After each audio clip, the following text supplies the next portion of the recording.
When something gets a little bit overwhelming with what I'm doing at work, I find myself in front of the fridge. It's not because I'm hungry, it's because I'm trying to avoid something else. Yeah, I can see that habit loop uh, in action.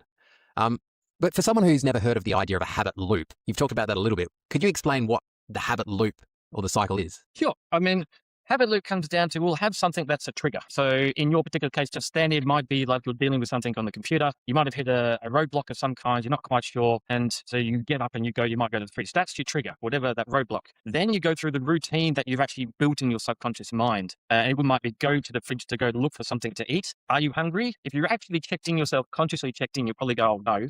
But it's a subconscious routine. And then once you go through the routine of choosing something, it would then be, you get a dopamine hit with the anticipation of what you're actually about to do, what you're about to eat, for example. And then you get a second dopamine hit, the reward system of when you actually have whatever it is that you're eating.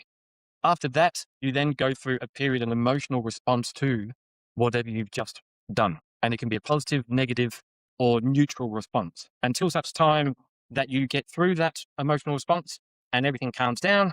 And then you might carry on with your day up until you hit another obstacle. And then all of a sudden, that's your next trigger. You might suddenly get up and you'll go and you'll follow that routine. You'll get your little dopamine hits, and then you'll go through your emotional response and just keep going round and round and round. Every time you get a dopamine hit, fires off in the brain and hardwires that habit even more.